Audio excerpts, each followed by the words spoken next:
मित्रहो, स्थानिक स्वराज्य संस्थांच्या निवडणुका आता एक जवळच्या टप्प्यामध्ये येऊन पोहोचलेल्या आहेत।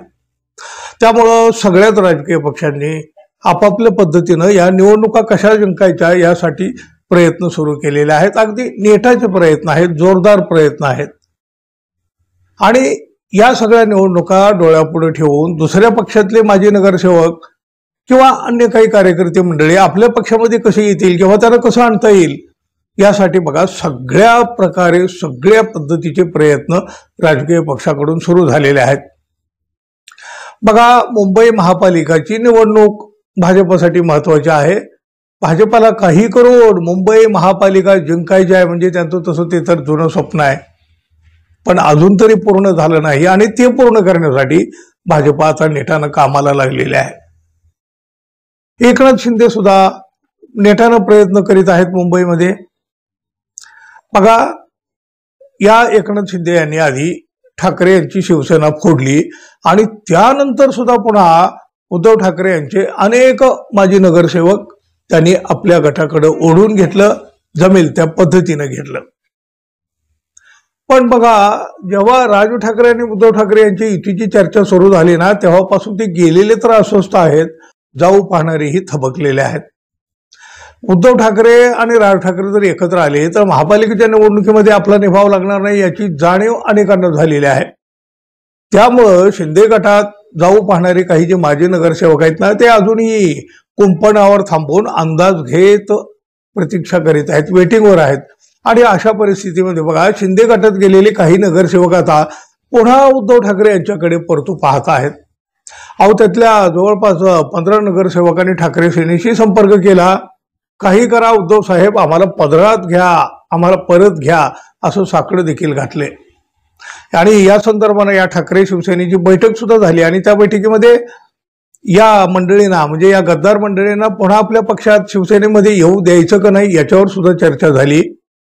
काहींना वाटलं की यांना पक्षात घ्यायला हरकत नाही, पण काही जणांचं म्हणणं असं की गद्दारांना खरं तर घेऊ नये, पण जिथं आपल्याला प्रबळ उमेदवार नाहीत तिथं यांचा वापर करून घेता येईल म्हणून त्यांना घ्यायला काय हरकत नाही। अहो, एकूण मुंबईतले म्हणजे 46 नगरसेवक ठाकरे यांना सोडून शिंदे गटाकडे गेले ना, आणि त्यातले काही नगरसेवक आता शिंदे गट सोडून पुन्हा उद्धव ठाकरे यांच्याकडे परतण्यासाठी उत्सुक झालेले आहेत। अहो, एकीकडं एकनाथ शिंदे आपल्या गटातील इन्कमिंग वाढवण्यासाठी नेटाचा प्रयत्न करते आहेत, तर दुसरीकडे मात्र शिंदे गटालाच भगदाड पडायला लागलं। अहो, त्यांचे एक एक मोहरे निष्ठू लागलेले आहेत शिंदे गटातून। तिकडे बघा, महायुती सरकार तर एका बाजूने आपण पाहिलं तर एकनाथ शिंदे यांना देवेंद्र फडणवीस जेरेला आणलाय, अक्षरशः त्यांनी मेटाकुटेला आणलेला आहे। आणि ही सगळी परिस्थिती एकनाथ शिंदे सहन करीत करीत पुढे निघालेले असताना आपले पक्ष संघटन वाढवण्याचा सुद्धा प्रयत्न करीत आहेत। पण दुसरीकडे त्यांनी आपल्या गटात ओढून आणलेले उद्धव ठाकरे शिवसेनेमधले काही नगरसेवक ऐन निवडणुकीच्या तोंडावर पुन्हा उद्धव ठाकरे यांच्याकडे परतायला लागले। त्यामुळे आता वारं फिरलंय असं म्हणत शिंदे गटाला आता डिवचलं जाऊ लागलेलं आहे।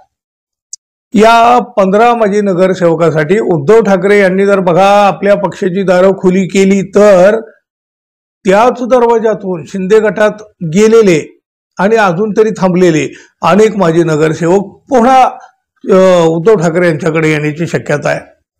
त्यामुळं शिंदे गटाची परिस्थिती सध्या अगदीच काहीतरी अशा बिकट अवस्थेला जाऊ लागलेली आहे। म्हणजे ऐन महापालिका निवडणुकीच्या तोंडावर जर अशा प्रकारची चिरे ढासळायला लागली तर इकडे एका बाजूने इन्कमिंग करून उपयोग काय, इकडून येत आहेत आणि इकडून जात आहेत, म्हणजे शेवटी काय परिस्थिती तशीच आहे। उद्धव ठाकरे यांची बाजू मात्र हळूहळू का होईना भक्कम होण्याच्या दिशेनं वाटचाल मात्र नक्की करीत आहे। मित्रांनो, पाहू आता या स्थानिक स्वराज्य संस्थांची निवडणूक काय फारशी दूर नाही, कदाचित आता ते दिवाळीनंतर ही निवडणूक जाहीर सुद्धा होऊ शकेल।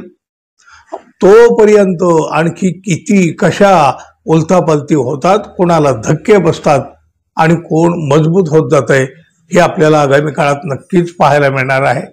पाहूया मित्रांनो, धन्यवाद। आपल्या चॅनलला सबस्क्राईब करावं अशी जाता जाता एक अपेक्षा। पुन्हा भेटू, नमस्कार।